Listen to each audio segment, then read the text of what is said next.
Angel broking లో demat account open చేసి trade చేసి 10 షేర్లు బోనస్ గా పొందండి. జస్ట్ సైన్ అప్ అయితే చాలు.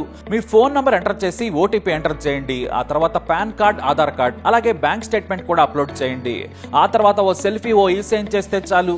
మీ అకౌంట్ 24 గంటల్లో యాక్టివేట్ అయ్యాక మా నంబర్ కి యాక్టివేట్ అని వాట్సాప్ చేయాలి. ఆ తర్వాత మీ డిమాట్ అకౌంట్ లో మేము చెప్పిన 10 బ్యాంకింగ్ షేర్స్ బై చేసి స్క్రీన్ షాట్ పెడితే చాలు. ఆ అమౌంట్ మీకు యూపీఐ ద్వారా పంపిస్తాము. అంటే మీకు 10 షేర్లు బోనస్ గా వచ్చినట్టే. ఆ తర్వాత మీరు ఆ షేర్స్ ని సెల్ చేసుకుంటారో ఇన్వెస్ట్ చేసుకుంటారో మీ ఇష్టం. డిస్క్రిప్షన్ లో ఉన్న లింక్ ద్వారా మాత్రమే మీకు ఈ బోనస్ షేర్లు వస్తాయన్నది మాత్రం గుర్తుపెట్టుకోండి. ముంబై శహర్ విమానాశ్రయానికి బాంబు బెదిరింపు కాల్చినట్లు అధికార వర్గాలు తెలిపాయి.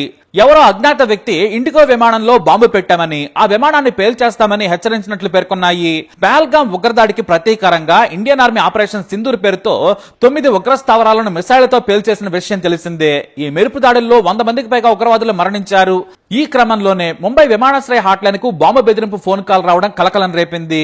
భారత మెరుపు దాడులపై ప్రతీకారం తీర్చుకుంటామని పాక్ ఓపెన్ గా చెప్పింది. మరి ఏ క్షణం ఏం చేస్తుందనని సర్వత్రా ఆందోళన నెలకొంది. ఇక ఈ బాంబు బెదిరింపు కాల్ నేపథ్యంలో విమానాశ్రయ సిబ్బంది, భద్రతా అధికారులు అప్రమత్తమయ్యారు. విమానాశ్రయం మొత్తం బాంబు స్క్వాడ్ తో తనిఖీలు చేస్తున్నారు. ప్రయాణికుల సేఫ్టీని దృష్టిలో పెట్టుకుని భద్రతా సంస్థలు విమానాలు పరిసర ప్రాంతాల్లో క్షుణ్ణంగా తనిఖీలు చేస్తున్నాయి. ఇప్పటి వరకు ఎలాంటి అనుమానాస్పద కదలికలు కనిపించలేదు. కానీ వారికి ఎలాంటి అవకాశం ఏమంటున్నారు అధికారులు. ఇక అనేక నగరాలకు విమాన సేవలు తాత్కాలికంగా నిలిపివేసింది. పాక్ పీఓకేలో ఉగ్ర శిబిరాలపై భారత సైన్యం దాడులు చేసిన నేపథ్యంలో air India, IndiGo, spice jet సంస్థలు తమ ప్రయాణికులకు ముందస్తు సమాచారం ఇచ్చాయి.